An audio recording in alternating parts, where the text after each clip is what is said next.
So one of the largest concentrations of folks that we work with are corporate executives and corporate employees in general. But a common theme that we see is that a lot of their compensation, a lot of their net worth is tied up into one stock.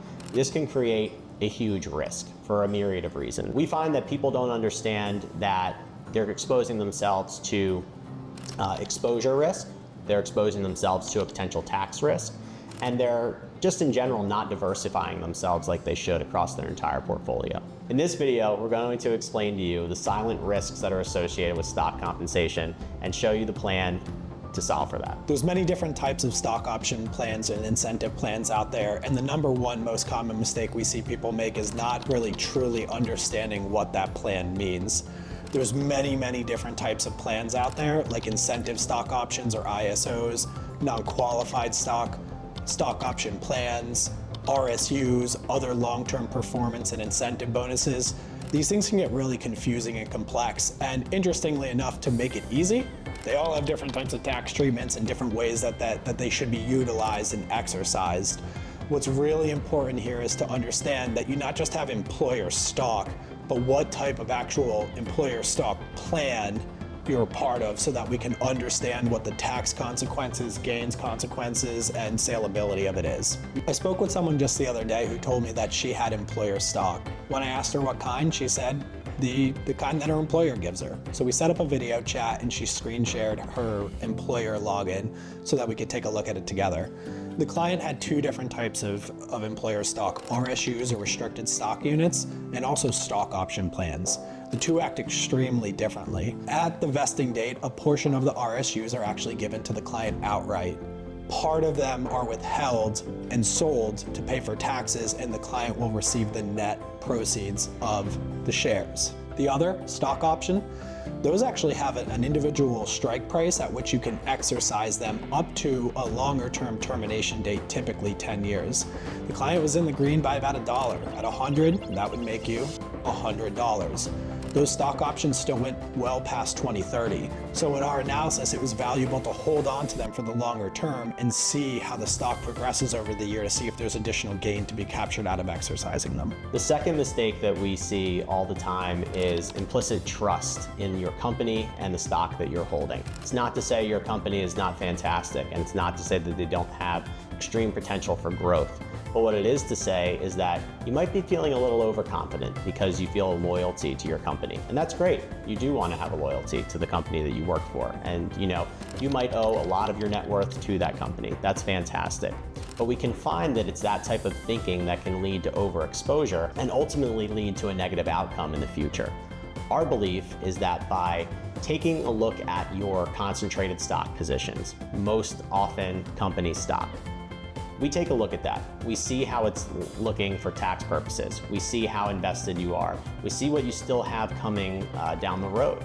And we take a look and we say, would this be better looked at as a diversified asset? And by that, I mean, do we take a look at that position and we say, let's sell a piece of this right now, paying attention to the taxes, paying attention to what else is coming down the road? Do we take that piece of cash from the sale and do we invest that into a more diversified portfolio? Our belief is that that's going to do better for you in the long term. Something that I see often is people do feel emotionally attached to that stock. They bought it when they started with the company. It was their first bonus at the company. There's a lot of emotion behind the stock and the company that they work for. And again, that's unique to the person. And because of that emotion, it can be hard to cut ties with it. But I always remind my clients is that if they're staying at that company, and that's the plan, there will more often than not be more stock coming in the future. So you're not leaving your exposure, you have more coming down the road. We just simply don't want to see you put all of your eggs in one basket. We'd rather see that diversified to be managed for the long run. So we're all familiar with the stories of the employee that worked for the high-flying company and they were able to triple and quadruple their net worth thanks to the company stock. That's fantastic. Kudos to those people. And I think that's incredible. And on the flip side of that, what we've seen more often than not is the person that worked for the company. They felt that it was a high flyer. They felt it was never going to go down. And unfortunately for them, it went down, and oftentimes too late.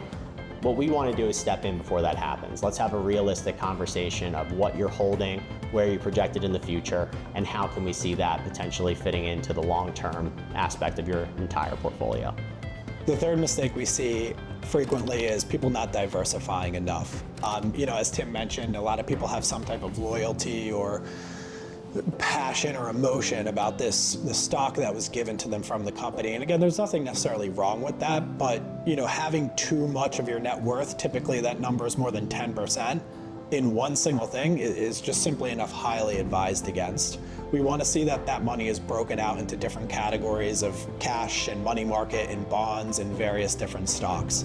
There's a lot of different strategies out there. One, for example, is liquidating portions of it or selling positions that have limited capital gains in order to free up some of that cash out of the stock and turn around and reinvest it into a different part of the market.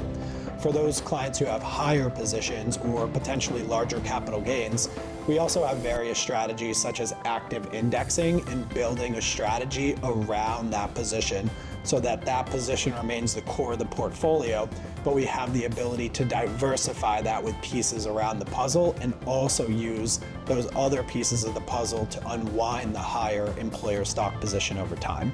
So to put it simply, company stock can be one of the greatest tools that you have in order to increase your net worth and really truly fund your retirement. When managed effectively, it can be a blessing. It can be the best thing that's happened to you, and it can really truly go a long way to funding your retirement.